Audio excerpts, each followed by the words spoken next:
Edit చేసావన్నా చెప్తుంటే goose bumps వస్తున్నాయి. ఫర్ బెటర్ ఎక్స్పీరియన్స్ మీ దగ్గర ఇయర్ ఫోన్స్ ఉంటే వేసుకుని చూడండి, మీకు కూడా ఖచ్చితంగా గూస్ బంప్స్ వస్తాయి. వీడియో 5 minutes ఉంది, అందుకే పార్ట్స్ గా డివైడ్ చేసా. Credit goes to CB podcast. ఈ వీడియోకి నేను పెట్టిన పేరు MS Dhoni unbelievable decision. Let's go to the video. ప్రపంచంలో నాకు తెలిసి అతి కష్టమైన వర్డ్ ఏంటో తెలుసా? డిసిషన్.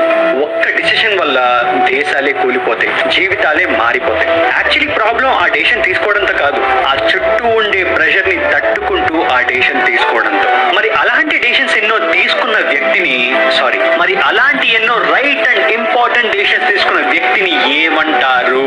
ఇండియాలో మహేంద్ర సింగ్ ధోని అంటారు అని చెప్పక్కర్లేదు కదా. ఆ రోజు స్టడీ ఆర్ పుణ్యం అని చెప్పి ఆల్మోస్ట్ మ్యాచ్ అంతా మిస్ అయ్యా. కరెక్ట్ గా నేను ఇంటికి వచ్చేసరికి there are only 3 overs left in the match. Last over కి నిజంగానే హార్ట్ ప్యాంట్ లోకి వచ్చేసింది. అలాంటి టైంలో Joginder Sharma was given the ball. Everybody was shock, but none of us knew